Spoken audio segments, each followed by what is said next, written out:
గత ప్రభుత్వంలో చూసుకున్నట్టయితే ఎక్కడికెక్కడికి గుంటలుగా ఉంది వ్యవస్థ మొత్తం అంతా. ఇప్పుడు నారా చంద్రబాబు నాయుడు గారు వచ్చిన తర్వాత ప్రతి చోట గ్రామం ఎగ్జాంపుల్ మనం ఎక్కడ తీసుకోగల తెనాలి రోడ్డు చూసారా, అది వచ్చేసరికి చాలా అభివృద్ధి ఎలా ఉందంటే క్షణంలో.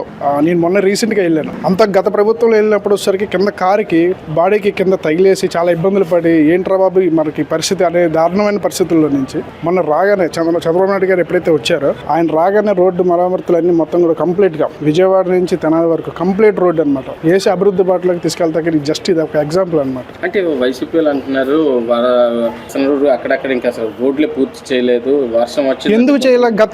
గత 5 సంవత్సరాల్లో కొడాలి నాని ఉన్నాడు. గుడివాడ ఎగ్జాంపుల్ తీసుకుందాం. కంకిపాడు దగ్గర నుంచి గుడివాడ రోడ్డు ఎలా ఉంది మీకు తెలియదా? మరి ఆ రోడ్డు అంతా ఇప్పుడు చంద్రబాబు నాయుడు గారు వచ్చిన తర్వాత ఇప్పుడు సార్ లాస్ట్ 5 ఏళ్లలో కనీసం అట్లీస్ట్ గుంటలు కూడా పొడవలేదు కదా కొడాలి నాని. ఏం చేశాడు ఎమ్మెల్యే గుండా ఏం చేస్తున్నాడు కొడాలి నాని? అసలు ఏదో నోట్లు గుట్టగా వేసుకున్న వాళ్ళకి వచ్చి ఆడిని వీడిని వాళ్ళ ఇంట్లో వాళ్ళని వీళ్ళ ఇంట్లో వాళ్ళని తిట్టుకోవడం చెప్తే ఏముంది అభివృద్ధి? ఇక్కడే అంతకుముందు గుంటల్లో వెళ్ళి రోడ్డు మీద యాక్సిడెంట్లు అయి పడిపోయిన వాళ్ళు ఎంతమంది లేరు? ఇప్పుడు బాగానే ఉంది కదా.